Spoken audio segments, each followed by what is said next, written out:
Hello and अस्सलाम वालेकुम बाजीज़ and बाजीज़ ਤੁਹਾਡਾ अपना मेज़बान अली जन्नत all the way from Canada. आप कनाडा आना चाहते हैं, स्टडी वीज़ा पे आना चाहते हैं, तो आपने कहा कि स्टूडेंट वीज़ा के हवाले से हमारे साथ शेयर कीजिए मालूमात। तो ऐसे में आपके लिए जानना ज़रूरी है कि स्टडी वीज़ा की रिक्वायरमेंट्स क्या हैं, क्राइटेरिया क्या है, और इससे बढ़कर जब आप कॉलेज और यूनिवर्सिटी का इंतखाब करते हैं तो आपके लिए किस चीज़ को मद्देनज़र रखना इम्पॉर्टेंट होता है, जो आपके फ्यूचर के लिए, मुस्तकबिल के लिए बेहतर साबित हो सकता है, बेनिफिशियल साबित हो सकता है। और यूनिवर्सिटी कॉलेजेस की फ़ीस के हवाले से और कौन से अहम डॉक्यूमेंट्स आपको चाहिए होते हैं, ये आप अभी जान पाएंगे। तो टाइम ज़ाया के बगैर सबसे पहले बात करते हैं क्राइटेरिया की।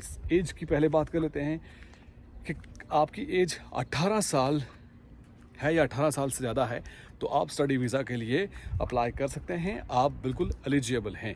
इसके बाद हम बात कर लेते हैं एजुकेशन की।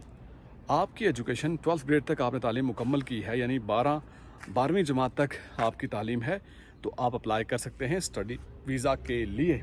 उसके बाद हम बात कर लेते हैं आइल्स की, जो अहम मरहला है। आइल्स जैसा कि आपको मालूम है कि दो तरह के होते हैं, आइल्स एकेडमिक और आइल्स जनरल।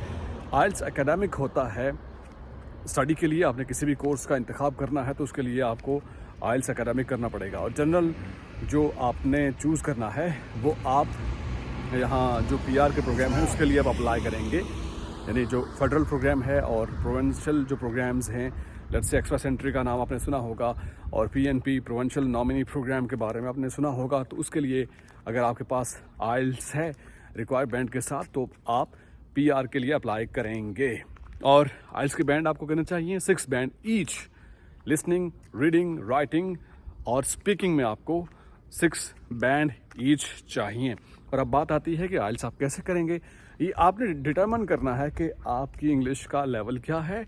आप खुद कर सकते हैं या आपको कोचिंग की ज़रूरत है। अगर आप समझते हैं कि कोचिंग की ज़रूरत है तो आप इंस्टीट्यूट्स ज्वाइन कर सकते हैं। ऑनलाइन भी आप देख सकते हैं, यूट्यूब पे आपको हेल्प मिल सकती है, मवाद मिल सकता है।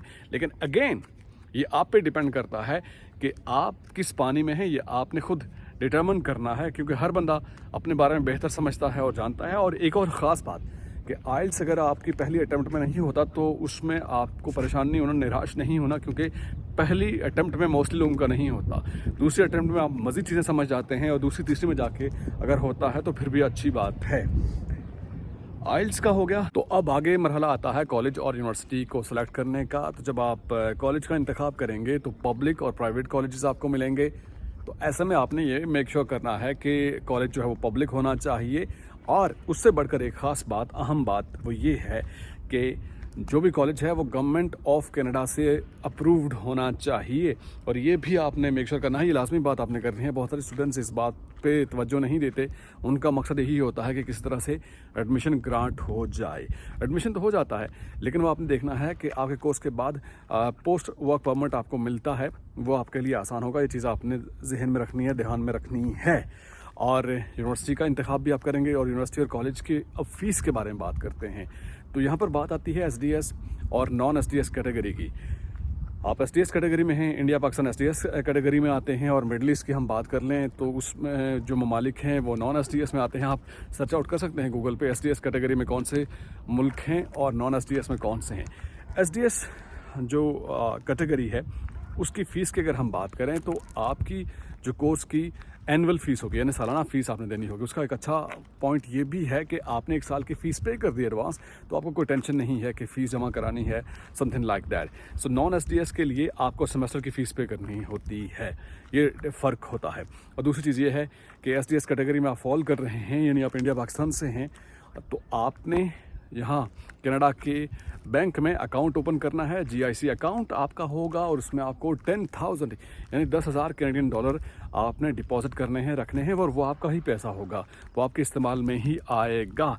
एक तो ये काम आपने करना है। और नॉन एसडीएस में हैं आप, तो आप मिडल ईस्ट से हैं, तो आपको बैंक स्टेटमेंट की ही ज़रूरत होती है, वही आप शो करवाएंगे। ये थोड़ा सा एक डिफरेंस है एसडीएस और नॉन एसडीएस में। आपने पूरे साल की फ़ीस सबमिट करा दी, आप एसडीएस कैटेगरी में फॉल करते हैं और नॉन एसडीएस में है तो बैंक स्टेटमेंट ही आपको दरकार होती है। उसके बाद आपको अप्रूवल लेटर मिल जाता है एडमिशन का। उसके बाद आपने जीआईसी अकाउंट ओपन करना होता है। जीआईसी अकाउंट ओपन करने के लिए फिर वही बात आती है कि आप एसटीएस कैटेगरी में फॉल करते हैं तो आपने 10,000 कैनेडियन डॉलर सबमिट करने हैं यहाँ कनाडा के बैंक में, और नॉन एसटीएस में आप फॉल कर रहे हैं तो आपको बैंक स्टेटमेंट की ही ज़रूरत होती है। ये एक मेजर डिफरेंस आप समझ सकते हैं। ये काम करने के बाद आपने आपका अकाउंट भी ओपन हो गया, आपको एडमिशन लेटर भी मिल गया। तो ये काम करने के बाद अगला मरहला है कि आपने जो रिक्वायर्ड डॉक्यूमेंट्स हैं उनकी तैयारी करनी है। आपकी पासपोर्ट हो गया, आपकी प्रॉपर्टी के हवाले से एवेल्यूएशन लेटर आपने अटैच करना है, और इसके अलावा एसओपी स्टेटमेंट ऑफ पर्पस बहुत ज़रूरी होता है, जिसमें आपने मेंशन करना होता है कि आप कनाडा क्यों जा रहे हैं, आपने कोर्स का इंतखाब किया है, आपका मकसद क्या है। तो वीज़ा ऑफिसर को कन्विंस करना होता है। तो ऐसे में तमाम सारे डॉक्यूमेंट्स अटैच करने के बाद आपने अप्लाई करना होता है। सो सिंपल ये इतना सा प्रोसेस है स्टडी वीज़ा का। आई होप कि आपके लिए हेल्पफुल हुआ होगा। मज़ीद आप समझते हैं कि किस हम टॉपिक पे वीडियो होनी चाहिए, ज़रूर मेरे साथ शेयर कीजिएगा, और फेसबुक पे लाइक कीजिए, यूट्यूब पे सब्सक्राइब कीजिए। बहुत शुक्रिया आपका। सी यू सून।